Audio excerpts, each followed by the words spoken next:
Hey, this is Dave from cheapwinefinder.com, and hoping you had a good holiday and a happy new year. And this is podcast number 1 for 2020. We also, the first wine review we put on the cheapwinefinder.com website. And so we're starting all over again. We had a whole lot of fun in 2019, and we're looking forward to good things in 2020. And we're going to start it off with the Trader Joe's Grand Reserve Carneros Pinot Noir 2018 Lot 23. That's a lot of a name for a $12.99 Trader Joe's Pinot Noir, but it's actually a pretty good Pinot Noir, so it could have a long name. And there we go. So we're starting out rocking Pinot Noir. Now, I mean, when it comes to, we're going to start at some point next year. This will be the 12th year for cheapwinefinder.com. And when I started out, Pinot Noirs were something I avoided, especially in the price range we're talking about. At best, they were boring. Cherry flavored wine, not much going on. It was an expensive wine, or it could be not so good. I mean, it was like, oh, okay. So it was like, I'll drink it, but I'm not going to like it. And somewhere along the line, and I know where, they started making Pinot Noir in the budget the same way that winemakers in Beaujolais, France started making their Gamay. And if you're not into Beaujolais, if you think only of Nouvelle Beaujolais, that's a whole other thing. That's very, very young wine, just a party they have, and that's what they drink at this party. You kind of got to be there. But they do some interesting things that I actually can't tell you what they are. It's carbonic maceration and open top fermentation.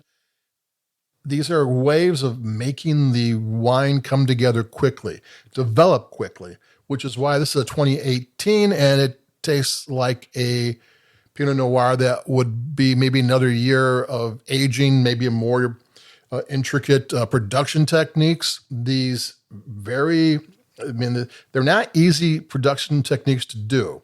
You got to have skills to pull them off. But Pinot Noir makers in the lower range, and this is $12.99. Trader Joe's has price advantages because they cut out the middleman to a certain degree, not all the way. But if you ever saw a pie chart of where all the money goes, the people who grew the grapes and made the wine make like a third of it, and everybody else makes the rest. And Trader Joe's is cutting into that.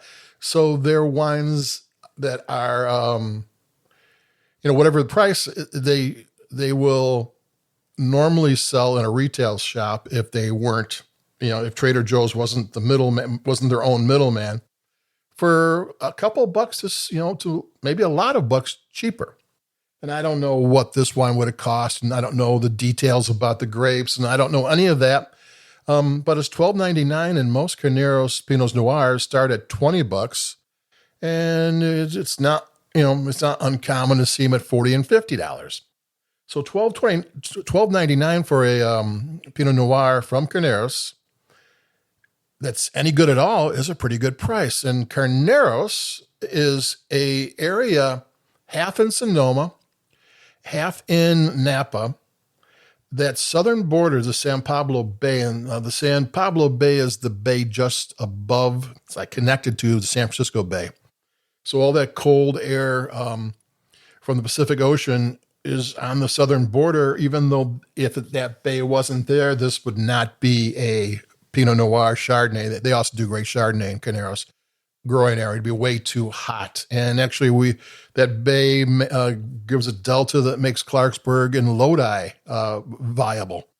So it's kind of a freak of geography that makes Carneros a Pinot Noir growing area that's inward, because it's from most of like the California, or at least Sonoma, it's Sonoma Coast AVA or Russian River AVA. And then kind of inward is this Carneros, and it's a half in Napa, and we're talking about areas that are more Merlot, Cabernet Sauvignon, Zinfandel areas, and here they're rocking some very, very good Pinot Noir and Chardonnays. And I'm going to have a sip because I've been talking for a ways now, and and I gotta have a happy new year here too. Here we go.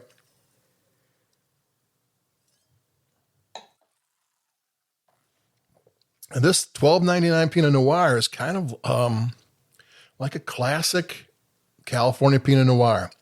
The new style is the Meiomi-style, which is big and fruity and got it doesn't have the old school Pinot Noirs are kind of delicate, and they got herbs and mushrooms and like orange zest and funky flavors, and like the scents are bacon fat and dried autumn leaves, and the tar, crazy, kind of crazy aromas and tastes that go along with the cherries and the plums and the raspberries.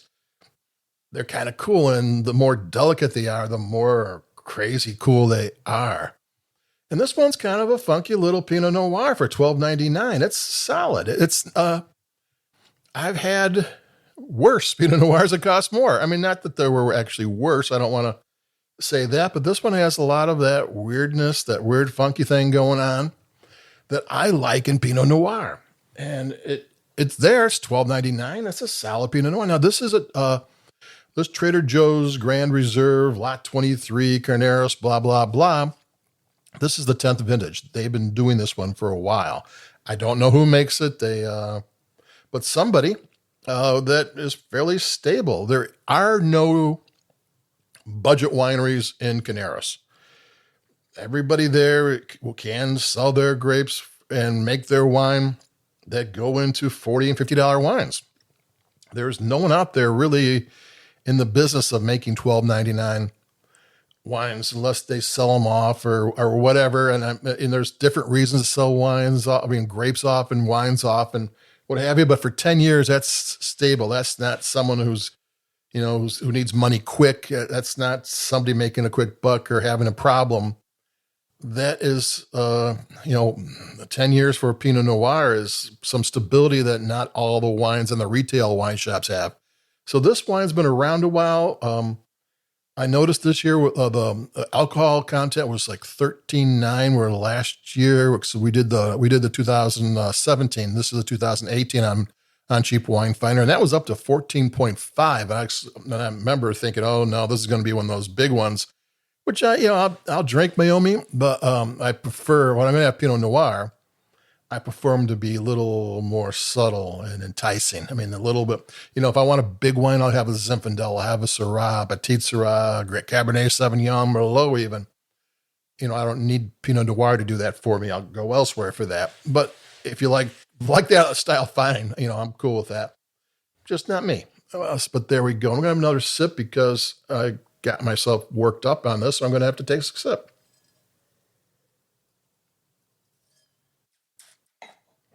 And it's a solid Pinot Noir.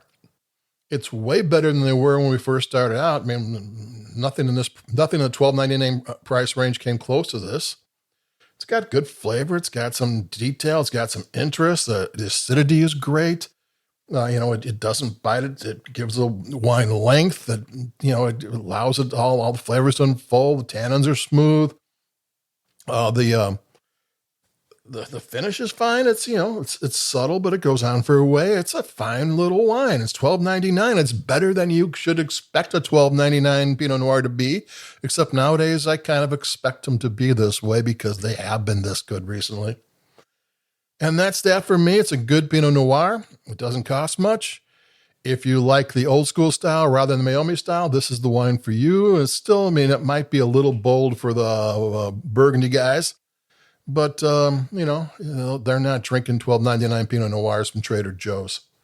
So there you go. We're starting out 2020. We're going to have a great 2020. You come along with us and enjoy the ride, and we'll pick out some great wines, and hopefully we can steer you in the right direction for a wine or two. And adios, and I'll talk to you later.